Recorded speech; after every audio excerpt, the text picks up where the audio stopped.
Good evening, good morning, good afternoon, wherever you are in the world. And I guess first thing, Happy New Year, everyone. We've got Shaun Downey in the UK, 8:30 in the morning over there, so probably pretty early. How are you, Shaun? Are you there? Well, I'm alive. You know. My family are alive. The house is still intact. So, yeah, everything's good. Asked me to do a webinar at 8:30 on New Year's Day. Again, I'm going to say no. But I'm here. That's great. And, and I guess for the people in America, they're asleep, we're still partying, and we're probably left with anyone from Australia. So good evening if you're coming in from Australia. If you wouldn't mind, if you can hear us, just come down just jump on the chat box and let us know that you can hear us. So just type your name in the chat box and let us know if you can hear us okay, and we'll get going for there. Pretty excited tonight. We're going to cover off on, just as the email that went out today, we're going to have a look at, wrap up of the year and what the outlook is for the year ahead. We'll probably cover off on global share indexes. We're going to have a look at currencies. They've been a major driving factor this year, and they're going to play a huge role going forward next year, particularly the dollar index. We'll have a look at precious metals, in particular gold, and finally we'll check out global bond markets. And really the interaction of those four markets is pretty critical to having a good understanding of your trading year ahead. So we're going to try and give you our view of the world, and it's important that just before I go on any further, that I just get you to read through disclaimer. It's important that you do this. So I'll just leave this with you for a minute to have a quick read. Yeah, also just for people who already subscribe and people who are on the professional commentary, I did my yearly macro report yesterday, and there's normally just one or two things that really stand out, and the one that stood out, surprisingly, I have to say, I didn't know until I sort of started calling it up and looking at it, was crude oil and the oil market. So that has a lot of implications for stocks in those sectors, so everything to do with oil and gas and pipelines and all those sorts of things. There's hundreds of stocks in that world, so it's now our job, or my job, to go and find the best ones. Last year's pick of the year was a currency, so it was to sell the pound and buy the yen when it was about 180. And when the target was about 125 or something, it got there in October eventually. So some of these long-term things, they do take some time. And certainly I'm looking at oil to be a lot higher. By the time we talk this time next year, oil's going to be a lot higher than what it is now, that's for sure. Yeah, okay. So over the next 45 minutes, guys, we're going to cover off on, Shaun's going to do an in-depth analysis on oil. We're probably going to run through quite a few markets. And, just pop your questions in the chat box and we'll answer those at the end. We've got a bunch of new people starting with us this week, so welcome. So welcome, Thomas. Welcome, Liam. There's about 13 of you starting, so welcome. We look forward to working with you one-on-one. It's going to be pretty exciting. And we'll be in touch with you this week to arrange our first session where we can cover off on the software. You should get your logins the next day or two. So yeah, look, if you like they should get their logins. I got the email from the technician Chart IQ people yesterday. So all the new ones, new people, I'd assume tomorrow. I would assume they'll get everything. Okay. And just like, I guess a little bit of a word of caution, just for the new people that are joining us tonight, don't have experience trading markets. Markets are extremely complex. You know, it involves time, it involves price, it involves many variables, and it's not a simple, what's the best way to describe it? It's not a simple process at all.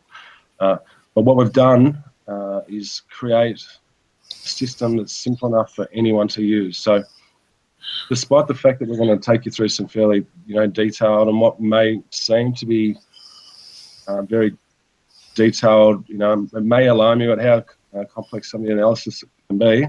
The system that we actually use and is very simple. So for instance, if I pull it up now, there's a chart of Apple, and you know, those little blue arrows that are pointing up and down are buy and sell signals.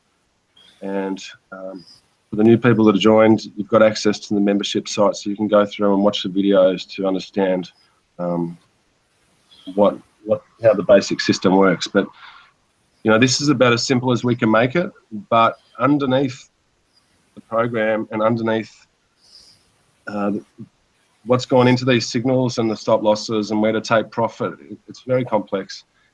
So I guess what I'm trying to say is, don't be alarmed at the detail that we might go into tonight, because at the end of the day, if you don't have any experience trading, you're going to end up with a situation like the screen that you're looking at there, where it's once we explain to you, you know, simple buy and sell techniques, where to take profit, it's all presented for you automatically by the program.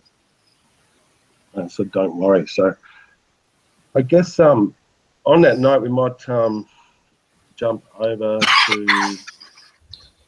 Well, we might as well start with the oil market, Shaun. So I might just switch screens and let Shaun present. Okay, right. So let me I just need. Right, should be okay there. I can't see your screen at the minute, Shaun. Hold on.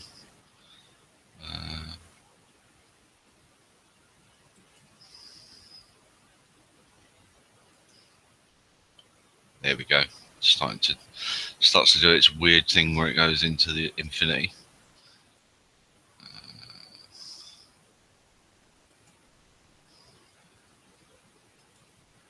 Right.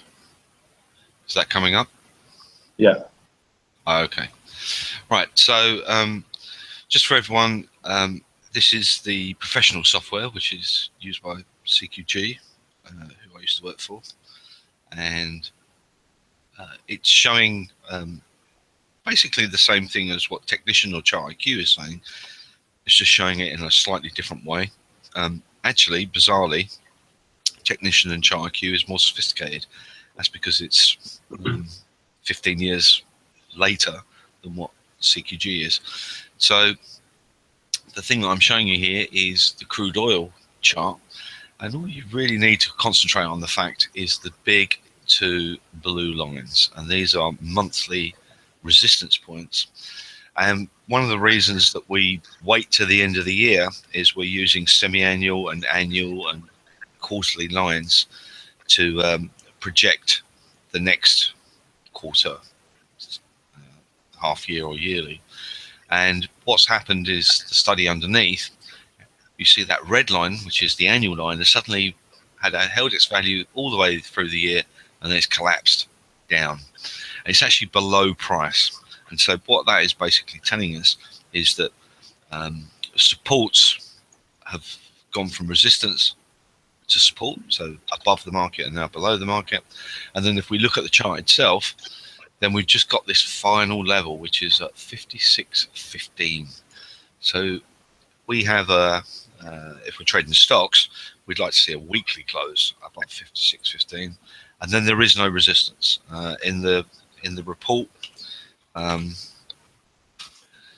It talks about where it can actually go, but effectively for today's report, or for what we're saying today, you know, basically, the pricing goes, I think, to about 76.50 and then about 94.50. So a great deal higher than where it is now. This is the heating oil market, which is a product, obviously, a little bit seasonal. But the thing about heating oil is there is no lines above. It's broken up. It's already gone. And it has a target of around 234. It's currently sitting at 173. I'm going to do unleaded gas, which is another product of the oil market. And that broke up just before Christmas. So this blue line, it took out the blue line. It took out the black line, which is a weekly line. And again, it has no resistance. And in this instance, there is no target. It could go significantly higher. Just going to, for people a little bit, we've got some people around the world here. And I'm just going to type in, I can't remember the code. I know it's on Tocom. It's also, obviously, the price of oil is in dollars, and which is globally what it's priced in. But actually, countries like Japan or European countries that are not oil exporters, or they're oil importers. And actually, the price of oil is very important to them in relationship to what their currency does to the dollar. And the yen has been very, very weak for some time now. I'm just going to show you what oil looks like in yen terms.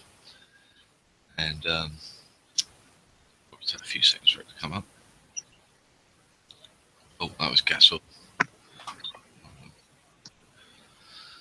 And that price has already gone up. So I think Jeremy's going to talk about the dollar. And so if the dollar goes up, in theory, commodities that are priced in dollars are under a certain amount of pressure. But for certain countries, they've still got to buy oil in whatever currency they're doing it in, which is the yen or the euro. And this also has implications for inflation and bond markets, which we're going to talk about. I'll just try this one again. Maybe if I type in crude.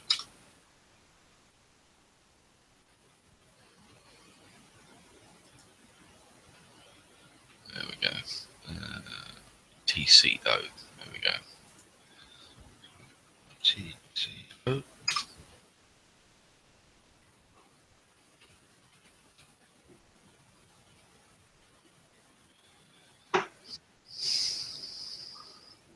Looks like a 2-minute chart you got there.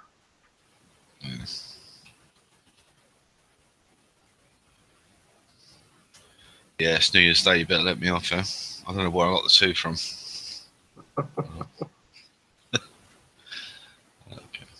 Okay, well, a 2-minute chart obviously doesn't do very much. So let's do a continuation.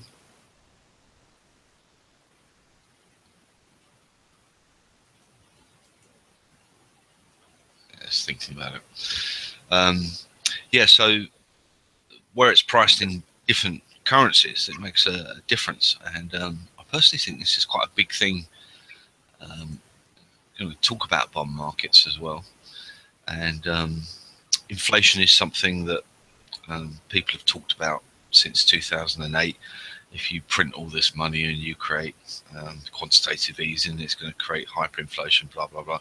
And of course, it has never happened. And the reason why it doesn't happen is very simple. It's probably to do with automation and robots. The thing that causes inflation generally is people getting paid more money. And that's one thing that is not happening in the modern world. Continue that way.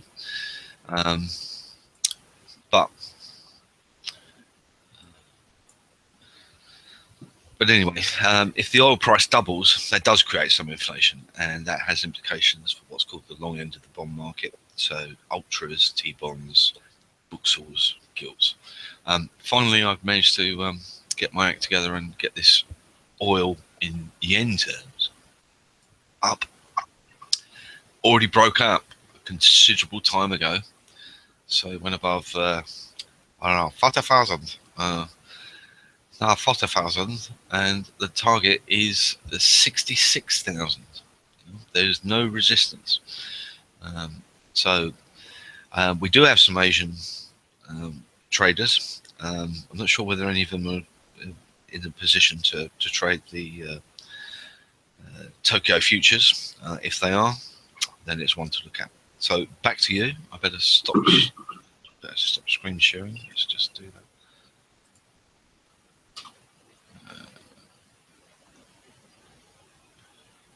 Work out how to do that. There we go. If you, right, you've taken control. Yeah, I've got it now. Okay. Okay, so let's jump over to indexes, share markets around the world. We've got the Dow Jones here. It's a weekly chart. I'm just going to use the Dow as a substitute for the rest of the world. Look, the main message for the Dow is it's obviously been breaking out. But what's interesting is it's up to its 7th year in a row of rallying. And actually, if I flick over to, this is quite interesting. 7's a natural number. You see 7s in sets of waves, and you see 7s all over the place in markets. So this is a 60-minute chart of gold, and the study at the bottom is showing you this blue line is a count of 7. So at the moment, that instance there is the market came off 7 60-minute bars and then had a reaction up. And if we just sort of look through time here, we can see it happening quite a lot. And typically you do get some sort of reaction when you get a 7. So it's just one of those natural occurrences. You can see here the market came down 7 bars and then popped up. Up here the market rallied up 7 bars and popped down. Well, guess what? The Dow Jones has been going up for 7 years. And that's what that little orange dot is there. In fact, if I put in this study here, which counts time, this study is counting uptrends across many different times. And this orange one here at the bottom, you can see it's just gone with 7. So that tells me straight away that, okay, yeah, the Dow Jones is extremely bullish, but it's been going up for 7 years. So needs to be a little bit wary. So even though the market is clearly broken out, a pullback is still looking very much like it's going to be a buy to us. In terms of where the Dow Jones could go down to, if we look to the study below, which is basically tracking lots of time frames, if the market was really strong, it'd probably hang on to this sort of 18,850 level. But if it were to break under this 17,063 area, that would mean a major reversal back down. So for now, the market does seem to have overextended itself. This little yellow dot you can see up here also means that it's been running up for 7 weeks in a row. So it's tied on the weekly time frame, and it's potentially tied on the yearly time frame. We're going to see what happens over the next couple of weeks. This little black dot up the top here tells us that we had a weekly sell signal last week. And obviously the immediate support's down here around this 18,400 level. So, Shaun, what do you think? What are your thoughts on, any other thoughts on equity indexes? Well, all of them looked very similar, apart from the DAX and Euro stocks. And so all of the American indexes, so that's the Russell, NASDAQ, the S&P, all very similar. They're overextended in the short term. They're exhausted to a certain extent. So looking for a pullback, and there was a weekly signal, as it shows. But the market can come back a long way and still be bullish. So the Dow Jones, for example, I think can come back to, it can retrace like 1,500 points, quite a long way. And still be well bid, and that's the thing. And still be bullish. So I think in the short term, cautious, looking for markets to pull back. It was interesting. on the report we sent last week, or the one I did last week, was the leading sector had been financials, so banks, regional banks, all sorts of things. And they came up with a exhaustion point on Thursday, I think it was. I think if you do code KBE, is KBE is the ETF? Oh, KRE. KRE. KRE, that's that. And yeah, in Charter Q. So it just showed that the market, or the sector that's been leading the market higher, and there's a lot of stocks in that sector. That's the other thing to remember. I went into Market Smith, and financials are sectors 2 to 9, the top 2 to 9, and there's a good 400 or 500 stocks in that list. There's a lot of them, and they've had a great run. So what was the market leader, the most fashionable? Looks like it needs at least a pullback. So KRE is an ETF of that, and you can see the breakout there. See that green square where it took out the resistance, accelerated higher. So it's gone from like 45 to 50, 56, 57, 58. So that tells me there's a sell signal, yeah. So it tells me that the market leader, or the most fashionable sector, has done its job. It's finished, and has to have some pullback. So I think the message is basically, if I remember last year, we actually got a sell signal on New Year's Eve on the futures, and then the market gapped lower first day of the year and just went, and we dropped into mid-February. So we went down quite sharply. The reason for that was bizarrely Ebola affects General Electric or Microsoft or whatever. I think that was the story there. So we never know what the story might be.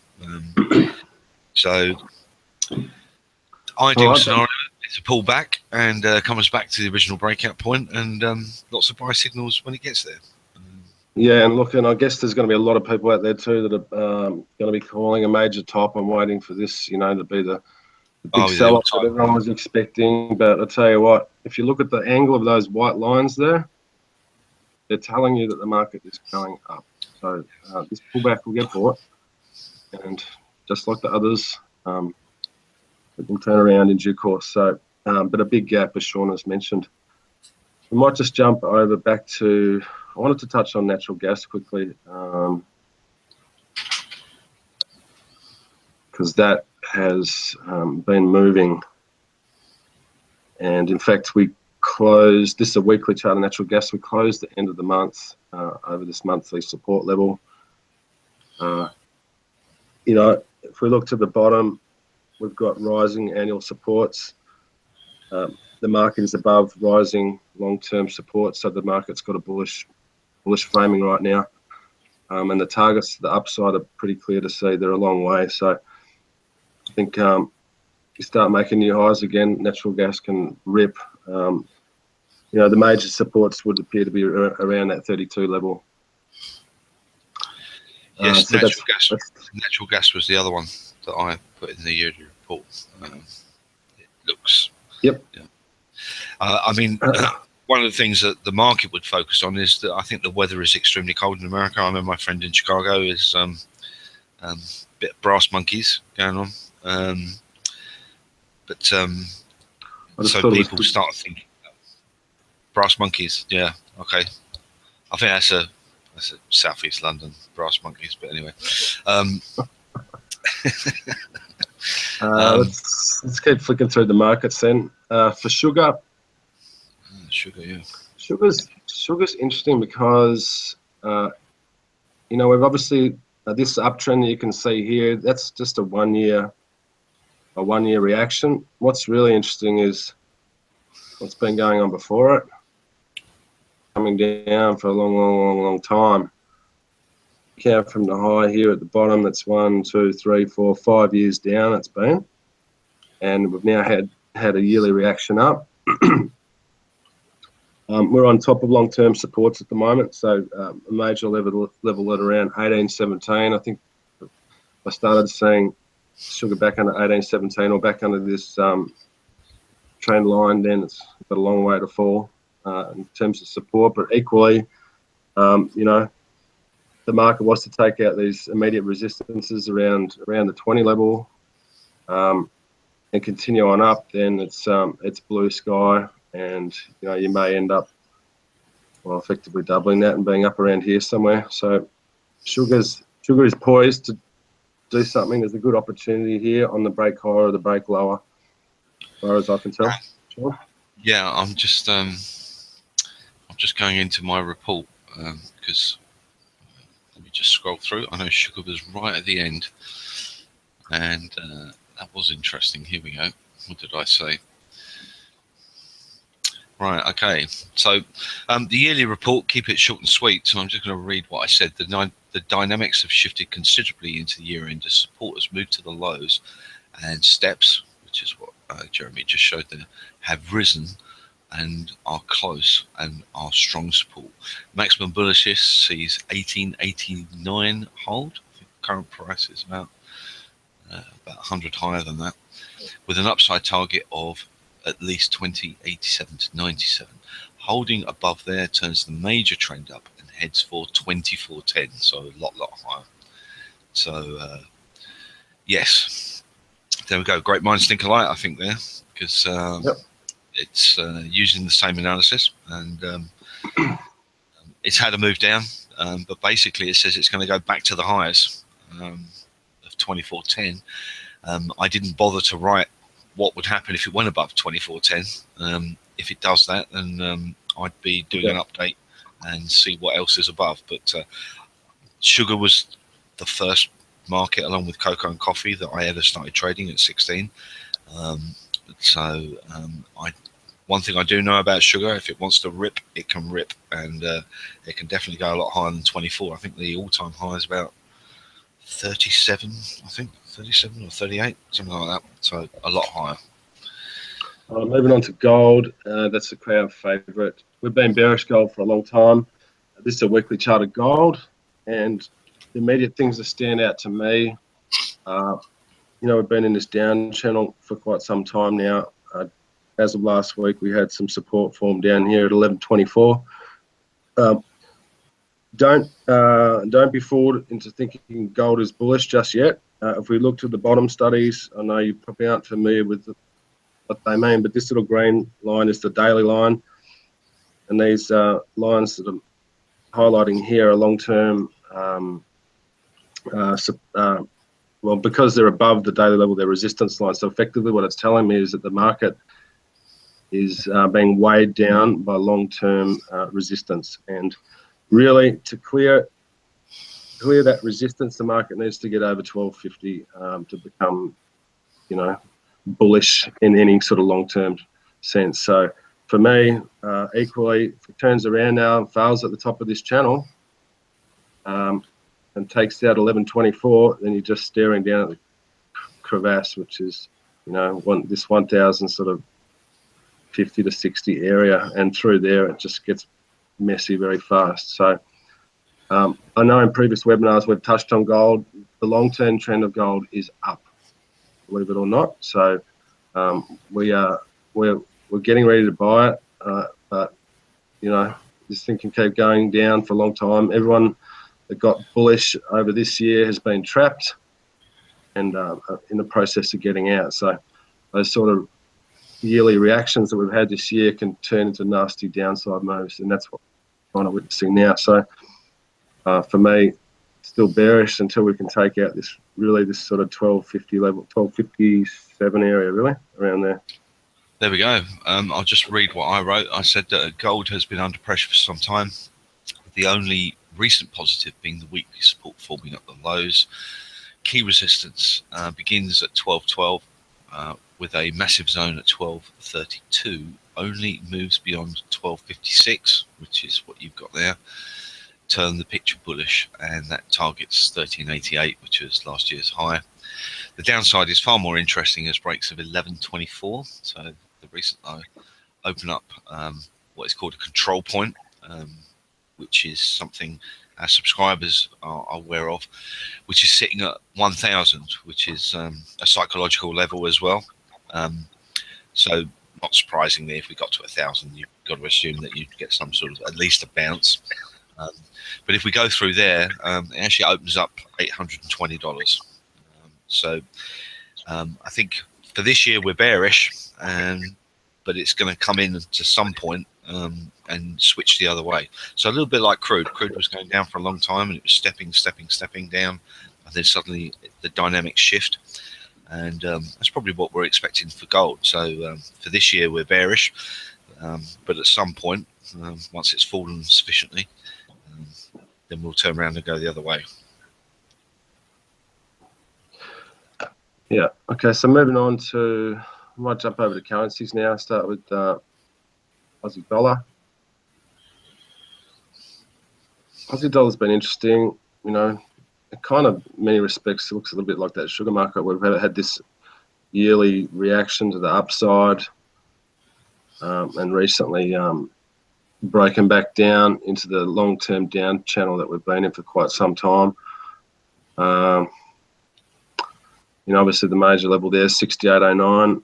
If we look to the study underneath, the market is under the longer-term resistance at the moment, and you know, if it were to take out this 68.09, you know, you can see the gap here drop to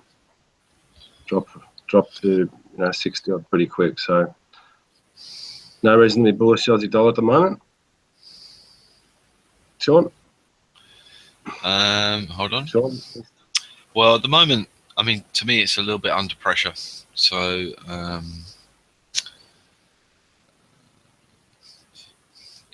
it's broken down really. We had that sell signal. You can see that sell signal there on the black line. So it's already fallen a decent amount. So to me, rallies are opportunities to sell. I've written down here we've got 74.00 to 74.48, which is a long way away. I mean, that's 300 points away. Longer term, if we took out that low in the 67.50 region, then I had to go a long way back. So I think I was looking at the US dollar against a variety of currencies, which dates back to the year 2000. And if it takes that out, I've got a target of 55.15. So yeah, exactly. I know you don't like that, mate. So I don't actually. Yeah, I don't like to say this, but you know, your currency's screwed, mate. Your currency's screwed. Right, so, move along to the euro. So watch out for that low. If it takes that out, then there's a lot of downside. Yep. Okay. Now we're going to weekly chart of the euro. Popped on the last day of the year. Oh, which kind of really hurt. That really hurt. It happened at 1:38 in the afternoon. There was some spike on some, as Gilby calls them, one of our subscribers. He calls them algo pops, which is quite good. And we had an algo pop at 1:38 in the afternoon, London time, and it went straight to that monthly breakout point. It went 2 ticks above, which hurt, to be honest with you, because I missed it. I wasn't here. I should have had an order in. But anyway, look, we've been banging on about the euro for a while. It's in bad shape. You know, in some respects, I would have liked to have seen it close under this this break line. That would have meant that basically the euro would have tanked almost instantaneously. It hasn't, so might fart around here for a bit longer. But if we look to the study below, the euro is definitely under annual levels, quarterly levels, semi-annual levels, and even monthly levels. There's an immense amount of pressure still on the euro. And if we look to these resistances above, you're talking about it clearing 110. You know, until it clears 110, I've got no reason to be thinking about buying it. Yeah, I've got a 110.33 I wrote in. I think apart from that line that you've got there, I had to go back to the good old days when the euro was was created, and we used to call it the toilet currency because it was halfway around the U bend. And I've got nothing until 98.82. So we're currently trading 105.5, and then from there I've got 94.40. One of the things that professional markets or professional traders are going to struggle with is, in theory, the euro only started, I think, in 1999 or 2000, and so it hasn't got the same amount of history as many other markets have. Thankfully, CQG still quotes the $D mark, even though it doesn't exist. And so if we do start breaking down, then we'll be doing analysis on the $D mark, sort of like a fictitious rate to a certain extent, although it's computed correctly, looking for whether there is any particular levels associated with that, which will be very useful to us and to our subscribers because we're using data that hardly anyone's got. So, moving on to the pound, which is Shaun's local currency. I've been waiting for this one. Unfortunately, it looks like it's going up. Yes, a load of buy signals on. I can't believe it. Buys against the yen, Aussie, Kiwi, Euro, CAD, all on Friday, end of the year. So, yes, so my holiday's going to be cheaper this year. The story with the pound, everyone. We broke this major support here, 145, and then the breakdown point was around this, around the 140 area. It would appear that everyone on the planet is short the pound, and that's exactly what you need for it to go up. Yes. And the reason we're getting excited about it going up is we can see this parallel channel line. The market has held it nicely, and we've got a weekly buy signal off there. If this market was weak, we would already be under the recent low and breaking lower, but we're not. And that tells me watch out, because the amount of shorts out there could rapidly project the pound right up to the top of the channel. There's several stops along the way. If we look to the bottom, there's levels at 127, there's an annual level at 135, and then there's the top of the channel up here around 137, and so to my mind, brilliant opportunity to get on the short squeeze. It's going to stop every short pounder out, and then let us be clear, if we look at the angle of these white lines, they're all pointing down. Downtrend's going to resume at some stage. So short-term buy, long-term sell. Yeah, I'll just say what I wrote here. The currency says the contrast between the pound and the euro could not be starker. The pound has seen monthly support move to the lows, which is that blue line, which opens up 150.49. So post Brexit, there you go. I think you got 150.09. Steps have dropped, but are close at 125.22 and 127.93. Closes above here. Target 135.50, which was a level that you got there. So yes, after obviously being English, I'm sort of very close to the pound fundamentally, which is not necessarily a good thing. Sometimes you can be too close to something and have your own point of view. I have to say though that Brexit and all this sort of stuff, and the media does its best to try and they're all liberal, as I call them, liberal eco monkeys. They all ride a bike as well, as I live in Cambridge, and they've all been talking it down. So the market is massively short the pound, probably on some sort of like a fundamental basis or just a philosophy basis. I think they're going to get hurt. So the pound is which opens up our next market, Shaun, the euro pound. If the pound is going up and the euro is weak, then the euro pound could get hammered. Yep. And if we take a long-term view of the euro pound, there's a big channel. I'm just going to highlight it here with the rectangle. It's this channel here. The market's been going down for a long time. We're here at the moment. If we drop back in here, then it can get nasty fast. So that's just the euro pound's going to be a fallout of the pound short squeezing everyone. So we're looking for a breakdown in the euro pound. So channel. Yes, I think the other thing is that target's is distant, down at where is it, in the mid 70s.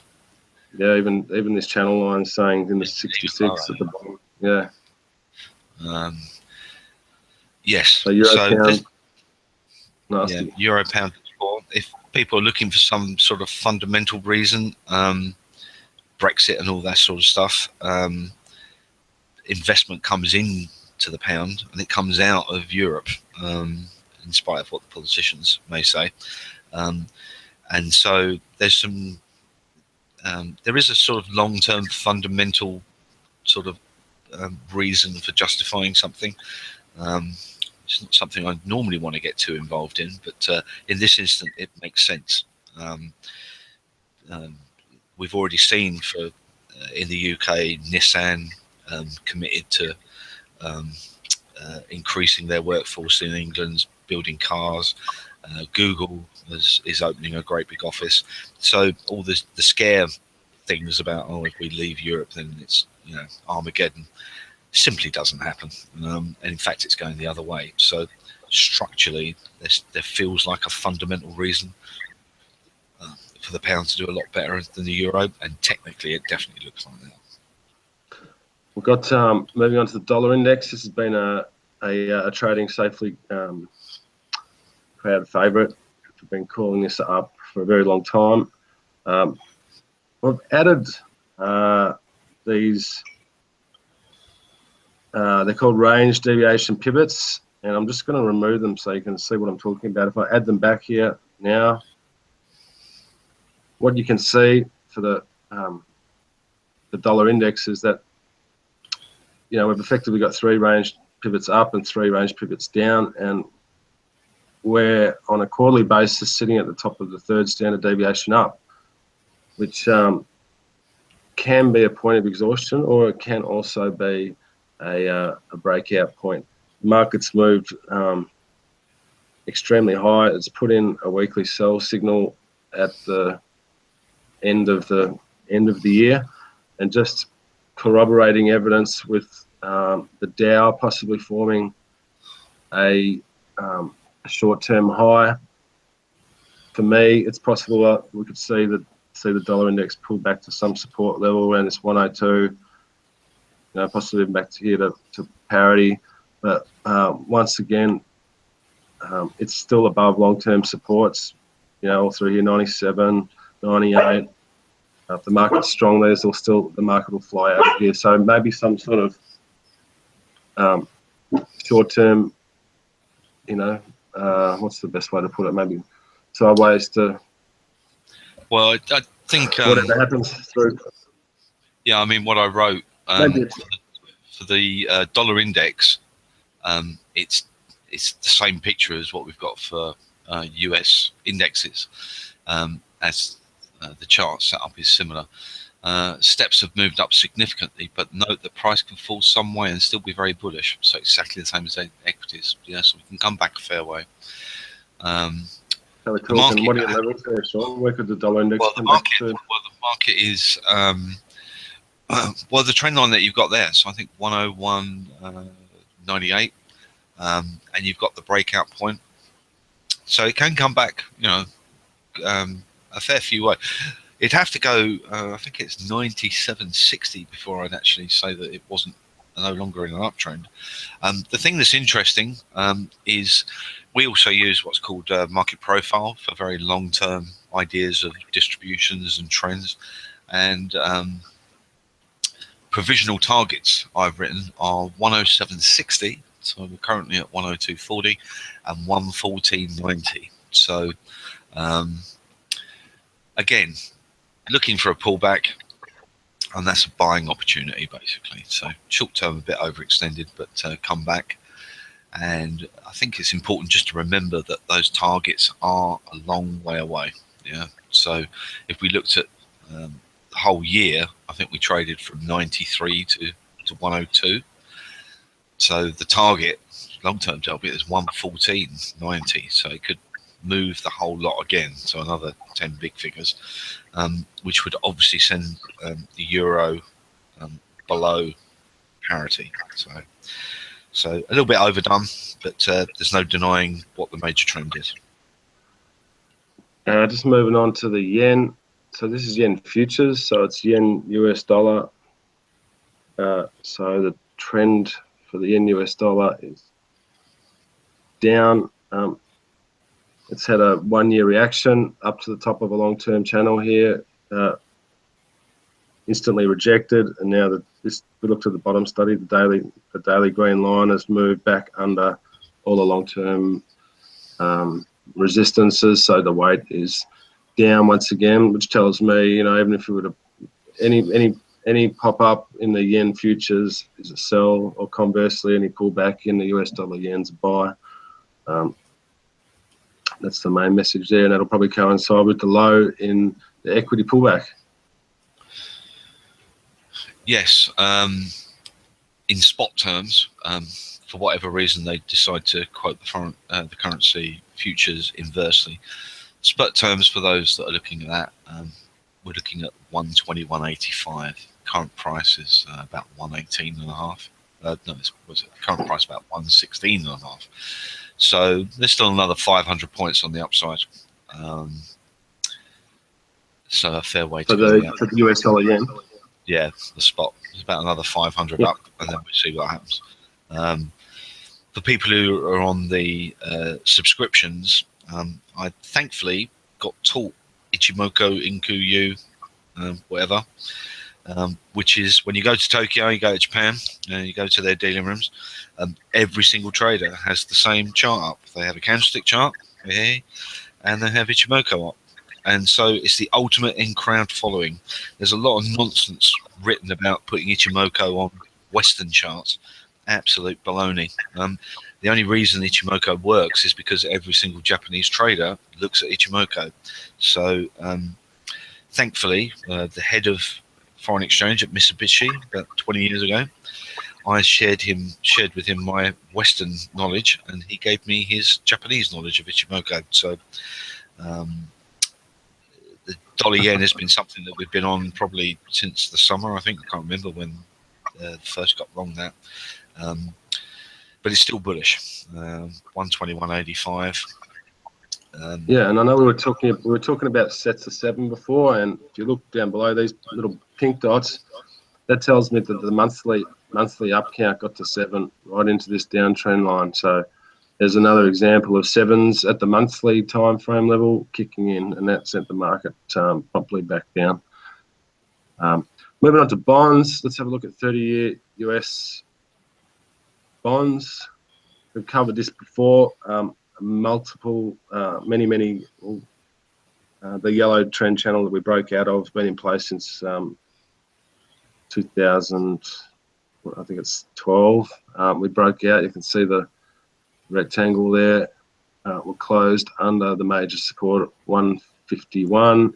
So markets particularly bearish still, pretty oversold though. So wouldn't be surprised if we got a short squeeze rally back up into this breakdown point. So targeting anywhere from 157 to 159, which would be an awesome sell. So if equities pull back and bonds start to reverse, then the message is the same. We're looking to sell bonds anywhere up here. It'd be lovely. Yeah, just to say what I wrote there, we actually reached our annual target. So there was a major sell in August, and then again in October, it reached its target at the end of November. What I've written here is the key takeaway for this year is that the longer term steps have switched to resistance from support. So bond market's been a long-term uptrend, and everything's flipped the other way. So that suggests that there's a structural shift in the long-term trend from up to down. This means that rallies are counter-trend moves and represent selling opportunities. They are at 157.08 was the level I've written down, and then coinciding with what you've got there, 158.29. Ultimate level is 160.26. Downside, we got 144.14. Below there, then it starts getting ugly. I've written some levels that are all the way down at 126, so a lot lower. And then in the very long term, I've written 95.08. I'm going to show my age here and going to tell listeners, I remember when T-bonds traded at 48. Yeah, and they're currently at, what was it, 100 and something, 48. And that's when I first started trading bond markets. I think the yield, I can't remember what the yield was. I think the yield was probably about 12%. Something like interest rates 12%. I'm not saying that we're going there. Obviously, the contract changes through the years, what's called the coupon, or the thing that's deliverable. So that does affect what the futures price is. But longer term, the trend has most definitely changed. I mean, the top is in. That's this year or last year has formed the top, and look, there's probably so I'm just going to shift back to sorry to interrupt there, but there's plenty of ways to get on that on the ETF front. Yes, there is. So if I go to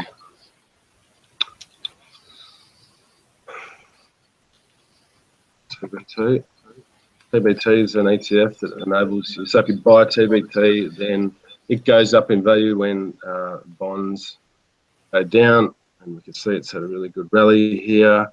I'm looking for it to pull back to support around this 37.50 level. If I start seeing buy signals there, I'm going to be all over it. So there are ETFs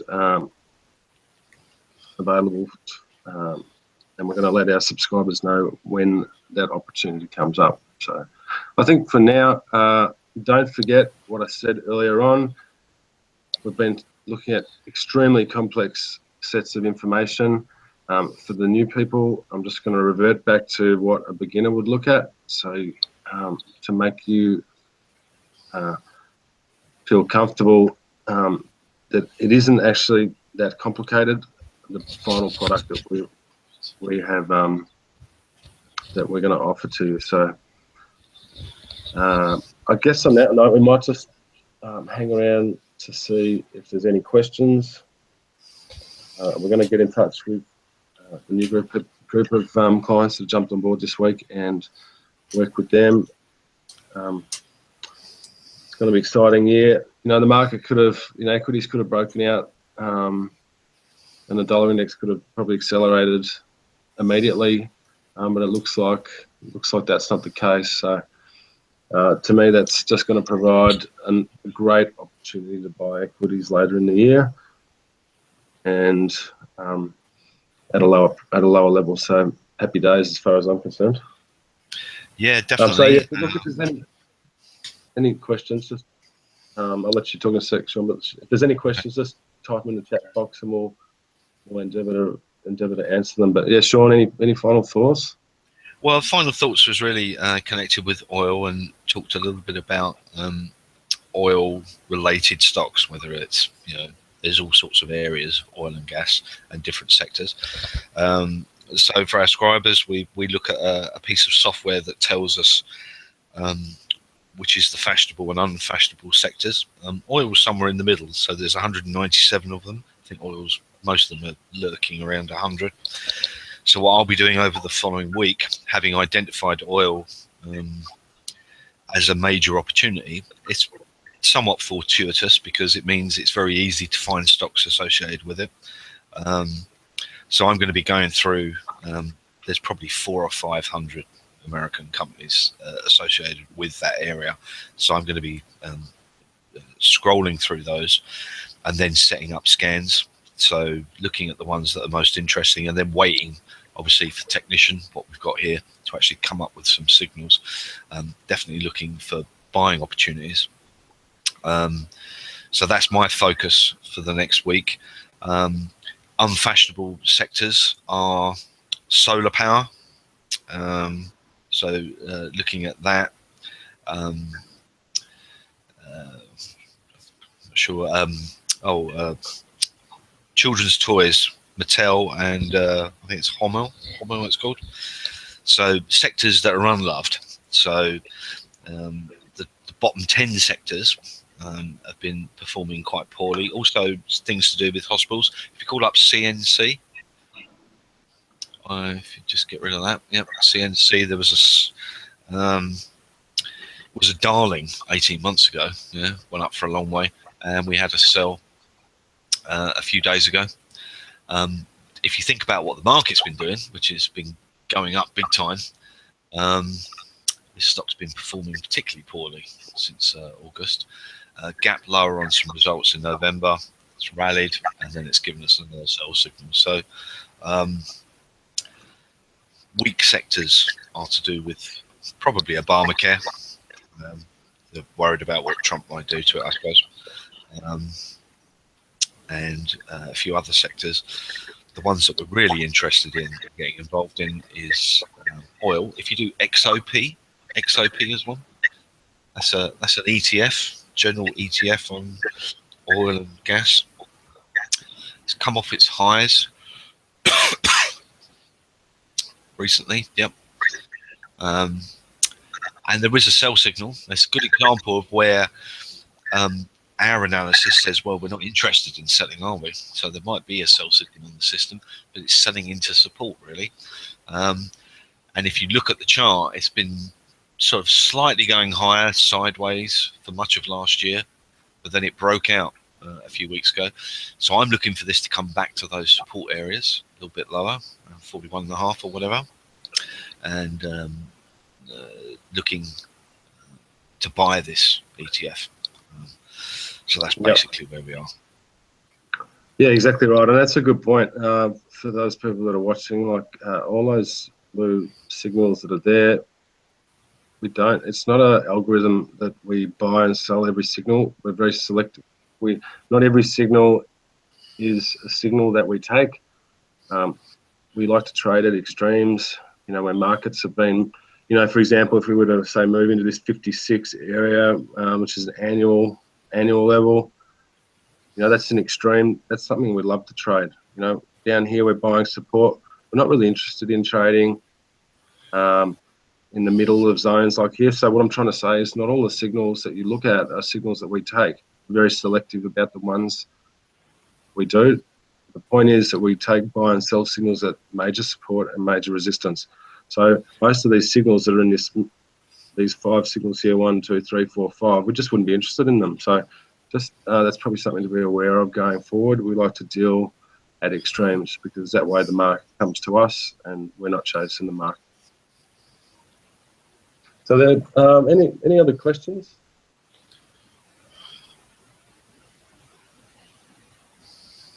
Any questions? No, I guess it's to be expected given it's New Year's New Year's Day. So happy New Year. New Year's Day. So I mean, thankfully I got my new Google phone. Yeah, I got a Google phone for Christmas. I'm not into mobile phones, but I got rid of my Apple. Apple's dead. Google's the new phone, and I managed to get it to work the alarm, and it worked correctly. So that was pretty good. But anyway, in America, I think they're still partying in America. Yeah. And just I guess one other thing which is exciting that we're going to do is we're opening up a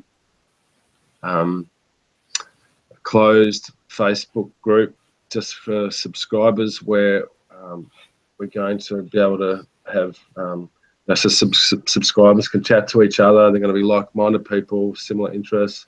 You know, any questions on any markets, they can engage that Facebook site, and Shaun and I will be looking to tend to that. So that's an exciting development moving forward. So keep your eye on that one, and we'll let you know about that in due course as it opens up. So look, I hope everyone's got something out of tonight. We're basically, to summarise, we're kind of bullish energy markets. We're still bearish precious metals. We're obviously bearish in the short-term equities, but really the trade isn't to sell equities, it's to buy the pullback, so don't be sucked in. And bonds is the same story. you know, any short-term squeeze up is a sell, and that is the long and the short of it. And the currency driving force is still along the dollar index, buy on pullbacks, and the pound, and everything else is in the pound. Yeah, basically by the pound looks like it's going to put in an almighty short covering squeeze. So on that note, I hope you got a lot out of tonight's session. Hope we've given you lots of valuable information and free tips. And don't forget to go to our website at Trading Safely. If you do want to get involved, everything you need to know is there on the website. Stay tuned for next week's webinar, where we're going to be able to update on what's gone on in the first week. So over and out for me, Shaun. Yep. Thanks everyone. I'm going back to bed. I think I might have. I think I'll have a black pudding sandwich before I do. Yeah, no black pudding, mate. Black pudding. Actually, there's a northern English mate of mine who's trying to tell me that you can have raw black pudding on toast. Now that is wrong.